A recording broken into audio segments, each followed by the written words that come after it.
অন্যায় মানছি না, মানব না। আরজিকর কাণ্ডের সময় অনেকে এগিয়ে এসেছিলেন ডাক্তারদের স্বার্থে। আন্দোলনরত মহিলা ডাক্তারদের সাহায্য করেছিলেন নিজেদের বাড়ির বাথরুম ব্যবহার করতে দিয়ে। এই একই ছবি দেখা গেল এসএসসি কাণ্ডে চাকরিহারা শিক্ষকদের আন্দোলনে।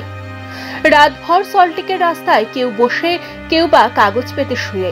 তারা শিক্ষক, এতদিন তারা স্কুলে পড়িয়েছেন, কিন্তু এই মুহূর্তে চাকরিহীন। শিক্ষিকারা অভিযোগ জানিয়েছেন মহিলাদের বাথরুম করার জায়গাটুকু নেই, নেই জল, খাবার।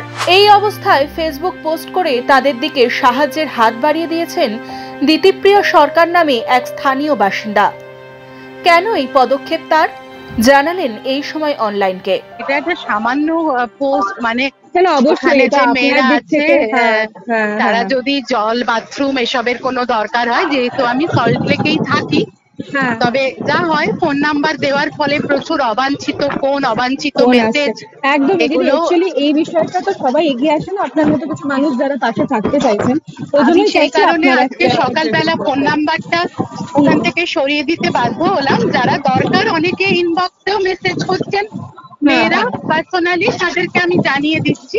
কিন্তু এই সময় যেহেতু বাড়িতে নেই, সবাইকেই বলছি যে এখন বাড়িতে নেই। এছাড়া মধুরিমা গোস্বামী এই ন্যাশনাল মাইম ইনস্টিটিউটের ও একটা পোস্ট করেছে, CK71 সল্টলেক করুণাময়ীতে ওদের যে হলটার আছে সেখানকার বাথরুমও ওরা খুলে দিয়েছে। যারা আমায় ফোন করছেন আমি প্রত্যেককে ওদের কথাটা বলে দিচ্ছি, যেহেতু ওটা কাছাকাছি আছে। আমি একদম করুণাময়ীতে থাকি না, আমার বাড়িটা করুণাময়ী থেকে একটু দূরে।